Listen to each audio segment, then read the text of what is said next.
Notre érablière, c'est une jeune érablière. On a commencé en 2018 avec 18 360 entailles.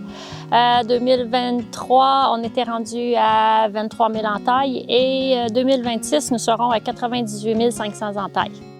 Nous, on est originaire de la Montérégie. On n'avait jamais fait de sirop d'érable de notre vie. Je suis née sur une ferme avicole. Quand on a vu le projet des PEPAC d'émission de contingent, on a eu la chance que le projet ait été sélectionné. Puis, c'est ça. En Gaspésie, on est chanceux. On a des super érables qui n'avaient jamais été en production. On a dû tout faire, commencer à zéro, mais c'est une chance en même temps parce qu'on a des belles érables qui n'ont pas de trous dedans nulle part. Fait qu'on a des beaux patrons d'entaillage, puis on respecte ces beaux arbres-là. Les érables, moi, je pense que c'est de l'eau, c'est du sucre, c'est des polyphénols, c'est une richesse unique au monde. Le Québec, c'est 80 de la production de sirop d'érable au monde.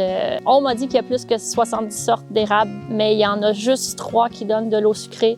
Puis elles sont ici, au Québec, un petit peu en Ontario, un petit peu au Nouveau-Brunswick, fait que c'est une richesse incroyable. La chance en Gaspésie, c'est qu'on a plein de belles érables, ils sont toutes en santé, sont un petit peu plus difficiles d'accès parce qu'ils sont situés en montagne, mais c'est quand même une belle richesse qui favorise le développement économique des régions. C'est dans tous les petits villages, on prend soin des érablières, l'économie se porte mieux. Quand on va démarrer une érablière, on va débroussailler partout. On va choisir les tiges qu'on veut garder. On garde les érables ainsi que les essences compagnes. Principalement, c'est le merisier. On peut garder un petit peu de bouleau blanc. Le bouleau jaune, au moins 25 dans l'érablière. Dans le fond, c'est les feuilles de merisier qui vont servir, qui vont aider à la décomposition des feuilles d'érable ainsi qu'à préserver un bon pH, un pH équilibré dans le fond, dans le sol, dans l'érablière. Des épinettes, j'en garde quelques-unes parce que souvent, on a vu des chouettes rayées, qui est notre principal ami pour le contrôle des écureuils, qui est notre principal ennemi en érablière. L'érablière est un bon terrain de chasse pour la martre, le pécan, qui sont aussi des prédateurs naturels de l'écureuil. On peut garder des vieux cèdres creux qui sont des fois qui ont été oubliés dans les érablières et ça fait un excellent habitat pour nos prédateurs qui contrôlent nos espèces nuisibles. Ensuite, souvent, ce qu'on va enlever, ça va être le noisetier, l'érable à épis. Mais ça, ces espèces-là, ils vont retiger. En dedans d'un an, ils sont déjà revenus. L'érable à épis, ça va être la principale nourriture pour les orignaux. Donc, on va avoir beaucoup de mamans orignales le printemps avec le bébé qui vont, on en voit tout l'été. C'est vraiment un habitat là, de prédilection là, pour les orignaux. Bien, dans le fond, l'érable à épis, on va la tailler environ aux 5 à 6 ans parce que si le soleil n'atteint plus notre sol, bien, nos petits érables à sucre ne pourront pas sortir. Quand on aménage une érablière, il y a toujours des endroits, des secteurs où on va avoir moins d'entailles. Donc, souvent, on va contourner nos tuyaux de ce secteur-là.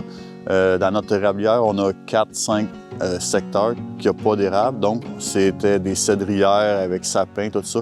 Et ça fait vraiment des îlots où les animaux vont aller se cacher à l'ombre l'été.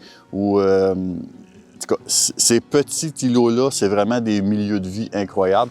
Donc, ils sont vraiment importants là, pour tout ce qui tourne dans l'érablière. Je pense que ça apporte un bel équilibre à la biodiversité. Nous, notre érablière est certifiée biologique par Écossaire. Le choix initial de prendre le tournant bio, il y avait une grande demande. Quand on a commencé, il y avait moins d'érablières qui l'étaient. Et puis, vu qu'on avait des érables, un territoire neuf, c'était un petit peu moins compliqué que de faire le tournant quand tu as déjà fait de la production. Ça certifie que tu fais bien les choses. Il y a des registres, il y a des inspections, puis on n'utilise aucun produit chimique. Fait que je crois beaucoup que ça t'amène une rigueur pour être sûr d'avoir un produit de qualité. Puis, si on n'avait pas les inspections, si on n'avait pas les registres, peut-être qu'on le ferait moins bien, peut-être. C'est ça, c'est une plus-value pour le produit. Les normes d'entaillage sont différentes quand tu es certifié bio. Ça prend des diamètres plus grands, donc des arbres plus matures. Jamais plus que 2 entailles, même si tu as un grand-père de 150 ans.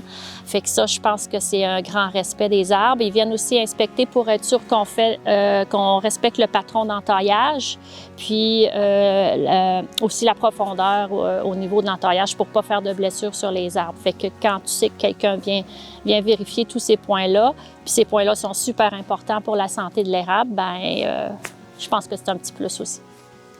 Parce qu'une érablière, c'est aussi c'est nos racines. On a tout un peu de sirop d'érable dans les veines, fait que c'est important de protéger les érables aussi pour ça. C'est notre patrimoine.